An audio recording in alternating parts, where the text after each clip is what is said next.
Hey guys, Icy here with a build update video. This is for my melee support StamDK Senna Telemanus 2.0. The core functionality of what we're trying to achieve as a melee support is still going to be there with the stun, snare, and immobilize part of her kit. And the 2.0, the update, is essentially we're using two new gear sets. The front and back bar is completely different, and we'll also have the new CP system that Azaz introduced that we're going to utilize, which will actually make us even stronger than before. So with that said, let's get into it. So just a quick shout out to one of our buddies, Mio. He helped me put this build together a couple months ago, theory crafting, and just want to give him a shout out. I'll make sure to leave a link in the description so you can check out his stuff. He streams on Twitch every so often. So the first set is going to be Mighty Trudons. I like this set a lot. My favorite part about it is that it keeps up my major resolve at all times. And for me, I hate keeping track of major resolve because if you don't, you're basically a dead man because you're going to be taking so much more damage. And for me, as a melee support who's providing these stun, snares, and immobilize, during these fights, I don't got time to be worrying about myself. I got to keep track of the debuffs on the enemies. I got to try to keep whoever we're fighting CC'd as much as possible. Additionally, it frees up a skill slot so I can run something else, which is always nice. And a complaint that I always hear from DK users is that the magic sustain is always terrible. So the fact that I don't have to run a hardened or volatile armor, which uses magicka, is going to help with my Magicka sustain because that's one less Magicka ability that I need to use. The second set is Eternal Vigor. This is going to replace our Shackle Breaker from the old build, and it's a great sustain set all around. The HP recovery is fantastic, especially when you drop below 50% and you get that extra 1000 health recovery. That's really nice. And I always used to say this about my old build, which was the Shackle Breaker Daedric Trickery with Trudons, that the number one weakness was always the self-healing. It wasn't really that great. But with this build, I feel way more comfortable with my survivability in a fight now, especially in a one-on-one. The last set is Powerful Assault. This is something new for me because for my PvE healer, I always run PA all the time, but for a PvP melee support, this was something new that I liked a lot, and I like it because it provides the support buff, which will give me and 5 other players more weapon and spell damage. This also helps me with my self heals because the weapon damage that it gives me helps me get a bigger vigor tick so that I can heal myself better. Additionally, on both the front and back bar of my build, I have Vigor on the front bar, Caltrops on the back bar, so these are being activated almost all the time throughout a fight, so you can guarantee a 100% uptime with PA, at least on yourself. In terms of weights for the armor, I currently run 7 heavy. You could opt to run a 4 heavy, 3 medium, or a 5 heavy, 2 medium, but I don't think I would personally run a light armor unless you're trying to use that Undaunted passive. I think it's called Undaunted Metal to get that extra 2%. For the front bar skills, we are running Noxious Breath, which provides our major breach that we're applying to enemies. Also gives us an AoE dot that we can place on people, multiple targets, if they're in our direct line of cone. The second ability is Power Slam. This is a block oriented type of build, and you'll be blocking a lot to block any sort of big attacks or ultimates or things like that. So if you do manage to get some stacks on this, you can hit them with a Power Slam and give some bite to your tank. If you were going to flex out any of the 10 abilities, it would be Power Slam for some other ability. You could run something like, you could run a Cauterize if you wanted. You could run the Inhale morphs, either Deep Breath or Draw Essence, any of those.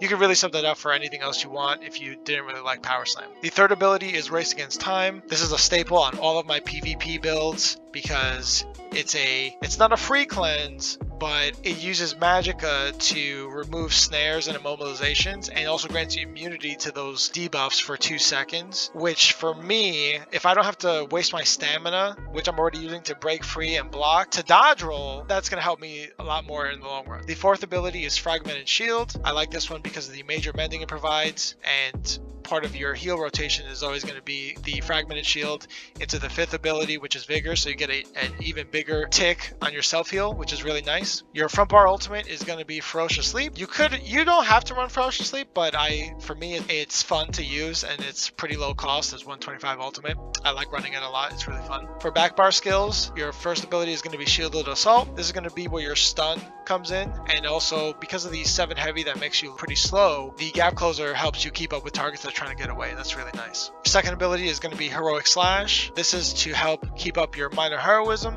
as well as providing the minor maim on single targets. The third ability is razor caltrops. This is the second way that you'll be proccing your powerful assault. For razor caltrops, it provides that AoE major breach for zone control, which is nice. And if you're being chased by a Zerg, you can always throw this down to help slow them, so you guys can get away and figure something else out. Choking talons is going to be where your immobilize comes into play, and also providing somewhat of an AoE minor maim for anybody who gets hit by it, which is pretty nice. And it also gives a synergy that your teammates can activate to do some extra flame damage. And the 5th ability on the back bar is Green Dragon Blood. This is going to be also part of your heal rotation, so it'll be Fragmented Shield into Resolving Vigor into a Green Dragon Blood if you need it. Otherwise, this is also one of the buffs that I like to keep up all the time throughout a fight, because the Major Fortitude, Major Endurance, and the Minor Vitality up at all times essentially, which is pretty good. And I know I said in the beginning that I struggle with keeping my Major Resolve up, but for this one, it's not going to make or break you if you forget to use this up, but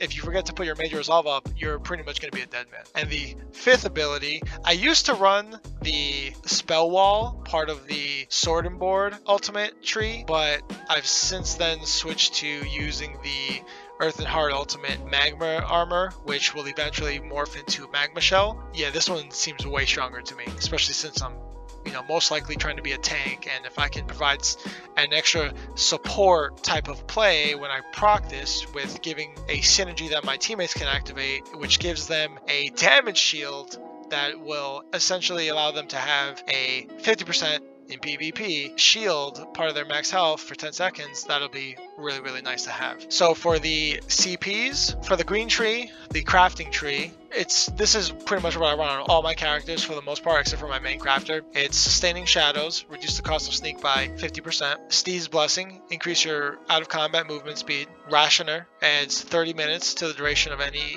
food or drink. And Liquid Efficiency, which is really, really awesome. Whenever you use a potion or poison, you have a 10% chance to not consume it. This is really nice. For the warfare tree, we're running Resilience for more crit resistance. We're running Bulwark, since we are sword and board on both bars. This is really nice and almost essential to have. We're using Duelist Rebuff, reduces the damage taken by single target attacks, and also Enduring Resolve, reduces the damage taken by damage over time attacks. For the fitness tree, we're using Juggernaut. While under the effects of crowd control immunity, you get damage mitigation. Boundless Vitality for more max health. Strategic Reserve. This ability I love a lot because I like to sit on my ultimate if we're in Imperial Sewers or the districts, and just to get that extra 1500 recovery, which is really, really nice. And Rejuvenation for more health, magicka, and stamina recovery. I'm not going to go over which passives I'm using, because at the end of the day, you will have all of the passives in the game. So all my builds that I make in ESO Builder, I'll take that into consideration. So for the buffs and stats,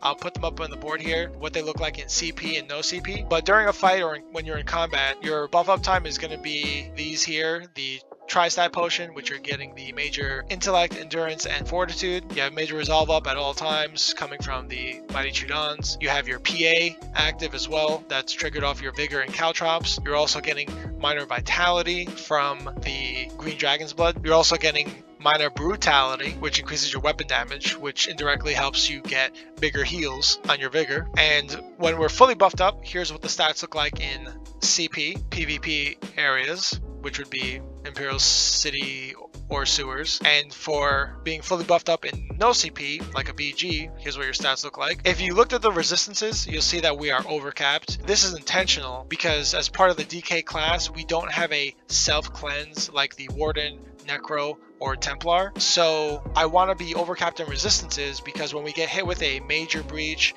a minor breach, that's going to be up on us the whole time throughout the fight with no way to cleanse it. So when I do get hit with those things, if it's major and minor breach, we're going to be at almost a 10k debuff on our resistances, which in this case would keep us near 30k but still above 25k. And even though some players like to have a lot of penetration, and then on top of being debuffed as we are, it'll still make us pretty thick to chew on, since we have that nice health recovery and we're also got all sturdy to help with our block reduction costs to help mitigate more damage. Okay, so what's the in combat fight rotation look like? Well, when you start the fight, you'll stun your target. Once they break free, hit them with the immobilize, so now they're forced to do a dodge roll, and then you apply your debuffs, which would be in this case your Noxious Breath, throw cow drops on the ground, and hit them with the Heroic Slash. And then you want to keep juggling your Immobilize and your Shielded Assault stun. After the Immobilize, I typically count to 4 and then hit them with another Immobilize, and then once they break free, typically I can do another stun again, and then I just keep counting to 4, knowing that I can do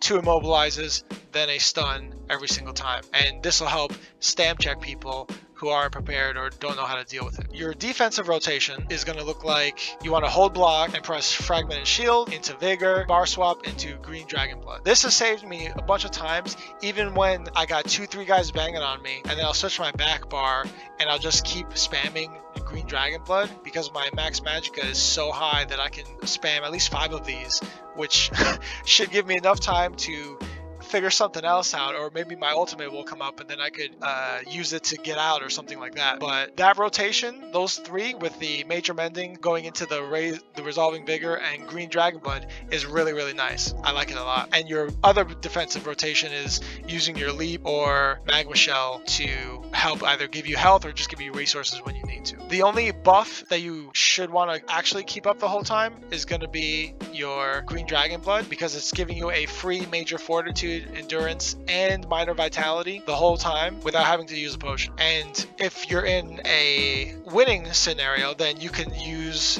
you'll want to be probably light attack weaving your power slam whenever you can to help just do more damage in a fight. How do you know when to ult? Well, in CP, sewers, or districts, I only use my ultimate when I absolutely need to use it, which will either be to leap or magma shell depending on what the scenario is. If I'm in no CP, like a BG, then I'm going to be using it all the time. And the reason why in CP I'm holding on to it so long is because of the strategic reserve passive from the CP, which gives me more health recovery when I don't use my ultimate. Does this build work in Battlegrounds? Since I do get a lot of people asking me, can I use this in a BG or not? The answer is yes, and I love this build a lot in BGs. It's a lot of fun. Alright, and that concludes the video.